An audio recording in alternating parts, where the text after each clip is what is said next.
you've been paying attention to the build-up to Brussels, you have probably heard about Sydney McLaughlin-Levrone once or twice, or maybe 3 times. I mean, it's only natural when you have an athlete of her caliber participating in such an event that she doesn't typically participate in, which is why she's in the position she's in now in the invitational 400-meter race rather than the Diamond League race. But that's not what this video is about. It's just another reaction video, probably my last one of the season, so thought this one would be appropriate because, of course, it's Sydney. There's going to be a record on the line, as Paul Swangard and Otto Bolden were just talking about. And as Sonia Richards-Ross, the American record holder, discussed on Instagram Live earlier, will Sydney break the American record? 48.70 is the mark to watch for. She's gotten within 0.04 of a second and 0.05 this season. She's taken lane number 4, a bit of a tough lane draw, but it's doable. Sonia holds the meet record here, coincidentally, at 48.83 as well, so I think that's in play too. And if we consider when she ran that, 15 years ago, 2009, she won the World Championships in Berlin, had one race in between in Zurich, that was a 48.94, and prior to that, she had not broken 49. It was 49 flat, but Sydney, on the other hand, has had a lot more time off, but I feel like where she's at with the sport, that doesn't matter. She's just one of those athletes where her timing is immaculate. She could race more. I would like it if she would race more, but she understands her body, what it responds well to, and she constructs her seasons perfectly as a result. My prediction before they get off the line, she's not racing in a month, so I'm going to go with 48.9. Sub 49 would be impressive. All eyes on Sydney at lane number 4. Pretty steady start. Already making up ground on the staggers to her outside. Now, how is she going to pace this race? We've seen her go out in blazing sub-23s before in flat 400s.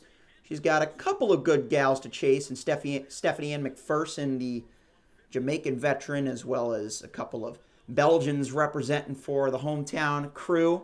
But roughly 23 flat, maybe about 23 1 or 2 through 200. So she's making a pretty good pace. Now, how is her endurance going to hold up in the final 100 meters? That's the question.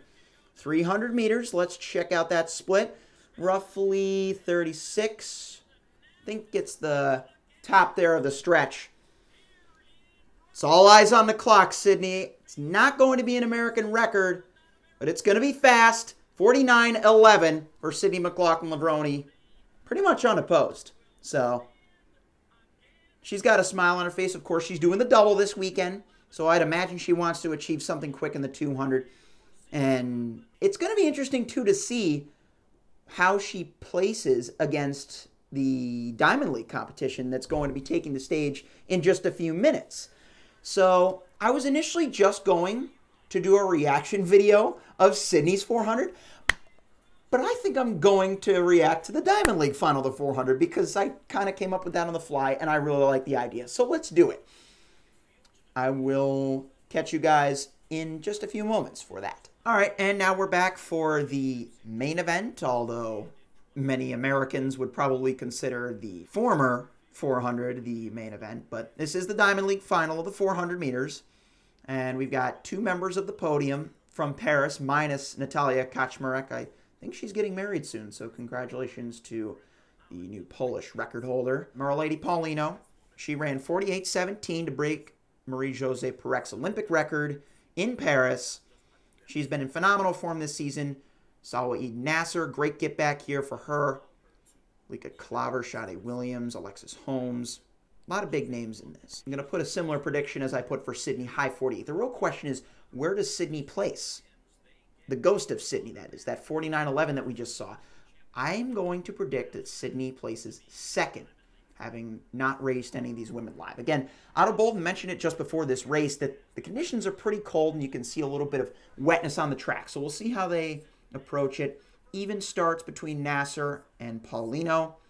Rashida Alaleke, another one to look out for. She's lagging a little bit behind. Lika Klaver, she always goes out hard. She's going to have the lead through 200 meters. Let's check this split. Another low to mid 23. This is where Paulino starts to do her damage. She really works this bend and just does not die in the home straightaway. Salwa Naser, we know she can finish as well. She's going to round up Clover in this final 120. And Adeleke on the inside, but Paulino's running away with this thing. She just opens that stride, opens those arms. Let's watch this clock now. 48, 49, 45. Okay, she let off there at the end. So Sydney has one-upped me now. Sydney would have won that race. And that begs the question, would she have broken the American record had she had been in that race? I'm not here to pin this on the Diamond League officials or anything because the rules are the rules and end of discussion, not a discussion that I'm really trying to have in this video. I was just kind of trying to see what would happen. You know, just another reaction video like I said before. But just a few thoughts because this is probably the last race we're going to see out of all of these women this season. Marileidy Paulino, I think she has a shot at going sub 48, but I can't say she has a shot at the world record right now. 48.17 was very impressive for her this season. And of course, Sydney McLaughlin-Levrone, 47.7 in a relay split after having broken the world record in the 400-meter hurdles again at 50.37 was very impressive in Paris.